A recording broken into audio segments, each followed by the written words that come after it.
Mkhumbane Museum unarrator umlando waseMkhumbane from early 1940s to late 1960s, last days of Mkhumbane.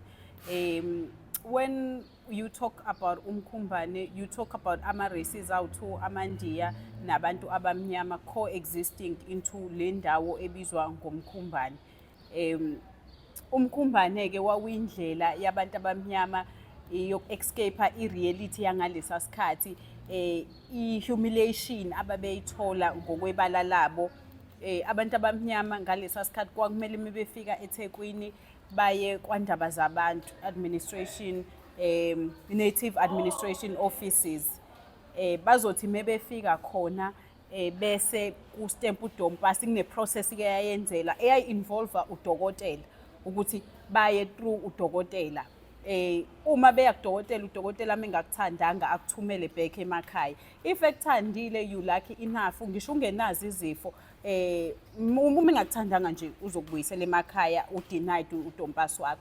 If ekuthandile uDompasi wakho will be stamped ukuthi usuvumelekile ukuzosebenza eThekwini. Kodwa kukhona iphathi eyayibhlungu kakhulu, kwakune stereotype sokuthi abantu abamnyama they bring ama-infection to the city. So what happened ukuthi umuntu omnyama kwayisephoqa ukuthi ayodiphwa njengesilwane. Okwakuyiyona ke into eyayihumulate umuntu omnyama ukuthi ngile treatment engiyitholayo ukuthi ngidiphwe ke manje. According to ubaba uThemba Kubheka owayi-admin ngalesa sikhathi ongasekho emhlabeni, wayi-ambassador yase-China and a member of parliament, wasithatha wasikhombisa idiphu wathi ilapha opposite nala kudayiswa khona iy'moto ku-Maranhill toll gate.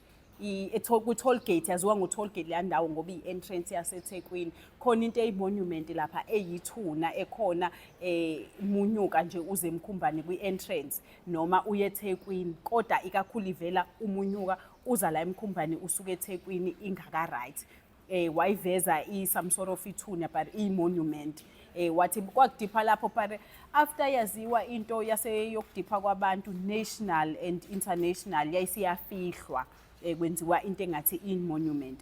So abantu abamnyama ke ukuhlala eMkhumbane babengathi go through le situation abanye babo bakuyindawo yokufihla ikhanda eMkhumbane, kuyimjondolo where abantu behlala and kunzima for amaphoyisa ukuthi a-inspect angene around eMkhumbane.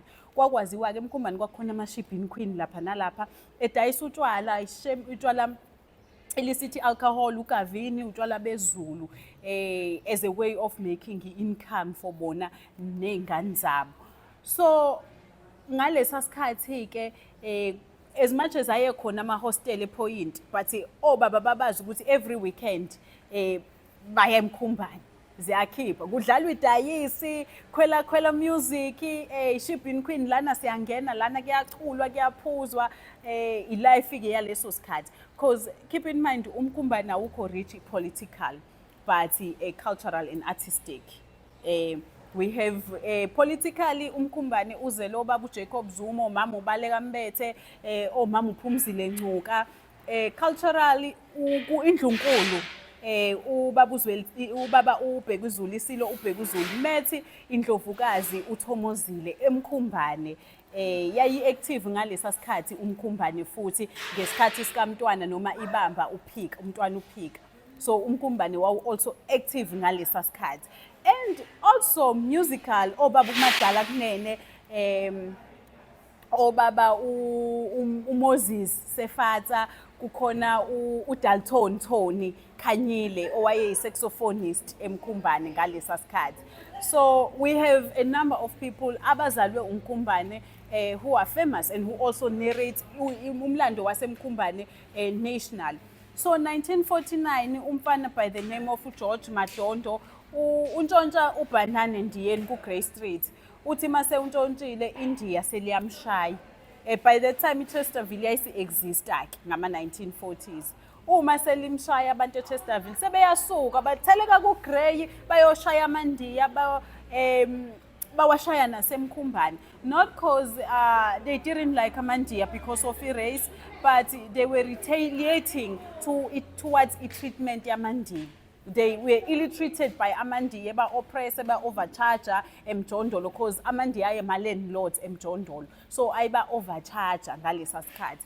So it's lasted 2 days, 3 days, but around 3,000 were infected or affected by i-riot leka 1949.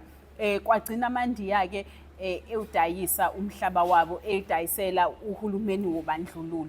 And ngalesa sikhathi kwenzeka le riot, uhulumeni wobandlululo wayesethole yonke indlela yokuprove ukuthi amandiya nabantu abamnyama bakwazi ukuhlalisana. So lama races oyi-2 awakwazi ukucoexist, awakwazi ukuhlalisana. Waqala ke methola umhlaba wa introduce i-Durban system, which is i-colonial apartheid system, ezele ama-beer halls, yazala ama-segregation policies, yazala ama-townships. Uma introducewa i-Durban system, sekuthiwa ke manje omama kade benza i-income ngokudayisa utshwala abasavumelekile ukudayisa utshwala, sekuyicala ke manje ukudayisa utshwala eMkhumbane.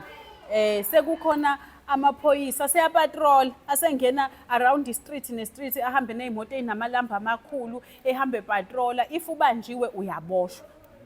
Sekuyicala sebeyangena babuhlola utshwala, bathi abukho healthy, abukho right.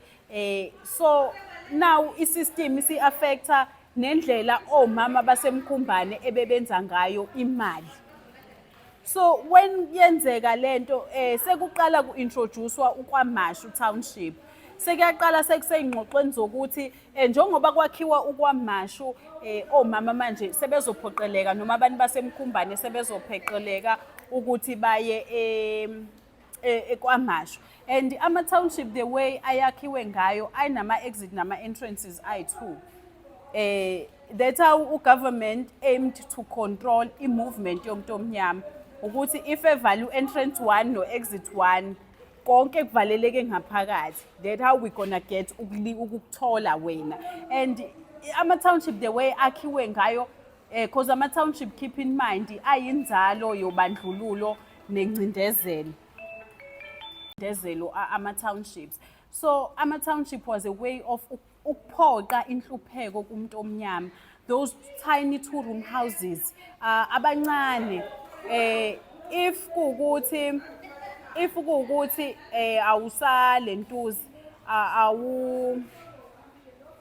if kuwukuthi awushadile, ngisho ngabe kuthiwa uney'ngane eziwu-5 eziwu-6, uzohlala kulabo 2-room. Okwaphoqa ukuthi omama bethu bagcine beshada, benza imishado emhlophe, begijima beyobhala ey'nkantolo ngoba befuna o-5-room houses. Cultural, that does affect us abantu abamnyama. Sekuthiwa fanele sishadise ugogo, simazi ukuthi washada thina, but kuthiwa hayi akashadanga, akacacanga, washada umshado omhlophe ngoba wayegijimela ukuthola indlu enkulu ezo-accommodate yena nomndeni wakhe. So omama ke badinwe bahlangane i-Women's League. Kukhona umama uMary Tsipe wase-Chesterville, umndeni wakhe usaphila namanje, usakhona eChesterville. Khona umama uDorothy Nyembe owaboshwa 15 years, kube khona umama uFlorence Mkhize, siyamazi ke umama kaShoni Mkhize. Bahlanganisa abantu besifazane baseMkhumbane, babe khona nabanye sisazama nokuthola amagama abo ukuthi babe obani, i-research esaqhubeka esiyenzayo. Bahlangane ke omama, bathathe induku, babophela amabhayi, amaduku, amajezi ey'nqeni, beyoshaya wonke amadoda ayekhona kuma-beer halls. Ngalesa sikhathi ke kwakukhona amabhasi amandiya eMkhumbane. Thiwe amabhasi amandiya ayithi mekubona ubophe ijezi esinqeni, uphethe induku, bakuthatha mahhala ngoba bayazi ukuthi isukile. That was 1959 ngoJuni. Bahambe komama bayoshaya wonke amadoda kuma-beer halls, bekhombisa ama-frustrations abo, i-anger yabo towards the system.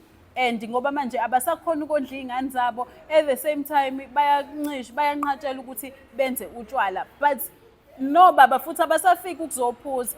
Sekwakhiwa ama-hostela, kwakhiwa ama-beer halls, seku-introduce uBhokweni noma iShemane manje. Ijube elifakwe ekhathonini.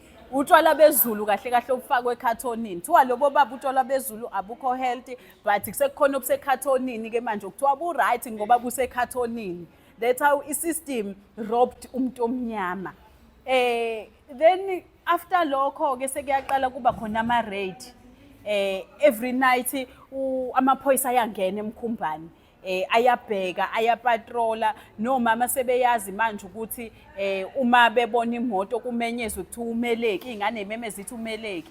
Then sebeyazi-ke omama ukuthi definitely amaphoyisa ngoba babethi umeleki, which means milk. Imoto yamaphoyisa ngalesa sikhathi yayakhiwe okwekhathoni lobisi. So mebethi umeleki bayazi ukuthi ubisi, that means imoto yamaphoyisa. So 1960 ngoJanuwari, if I'm not mistaken nge-date, ngoJanuwari kube khona ilikhwa patrol eMkhumbane. Amaphoyisa angenele eMkhumbane patrol izindlu nezindlu, and vele sebeyaphoqa, sebencikiseliwe abantu abamnyama ukuthi kumele bahambe. Uma kwenzeka lapho kube nempi between amaphoyisa nabantu abamnyama baseMkhumbane, nabantu baseMkhumbane. Ugcine kushona amaphoyisa awu-9, u4 abelungu, u5 umuntu omnyama. Uma eshona amaphoyisa kuboshwe abantu abawu-29. I-trial yakhona it went for unyaka ney'nyangana. 1960 kufinalize ukuthi niyahamba eMkhumbane. That means, keep in mind, ngasikhathi ngisixoxa isitori okokuqala ngithe uMkhumbane was a way of escaping i-reality. That means khona abantu abaseMkhumbane uDompas wabo ongastempiwe ongekho up to date abacashayo. Now mase nimuva awusaqualify wena ukuba seMkhumbane ukuya kokwamasho ngoba uDompas wakho awuxoxa ukuthi uyaqualify ukuba seThekwini. Then sebeyaphoqa ukuthi hambani buyelana emakhaya. Hambani niyohlala emakhaya. Sekukhona lokho okupoqwaki. Then basaphoqwa kuthiwa kumuntu mesixoxa istory saseMkhumbane uthi if unenkomo, imbuzi, inkukhu wawungavumelekile ukuya kamasho nalezo ilwane. Isilwane wawuvumelekile ukuya naso kamasho yinja nekati. Ngizona ilwane wawuvumelekile ukuya naso kamasho. Kuthiwa-ke enough is enough, hambani-ke. Kuthiwa nanithi menibona ama-black jacks fanele ngempela umthwalo ubusobhokweni. Imoto isilayishile usuyazazi ukuthi ubheke kuphi kahle kahle. Abanye baya kamashu, abanye bayagoduka, ilife yaseMkhumbane iyaphela, i-identity yabantu isithathiwe. Isiqalo ngoba phela eMkhumbane kukhona iy'ngane ezalelwe khona. That means i-identity, isiqalo sakho sesiphelile. Usuyoqala impilo entsha ukuthi uroom omncane wesitini omncane because kwakuyitini ey'bomvu, and bathi First Township yayikade kamashu, the First Township. So when that happened, kuqala netrial, laba bawu-29 ababoshiwe basinde icala ligwebe abawu-10.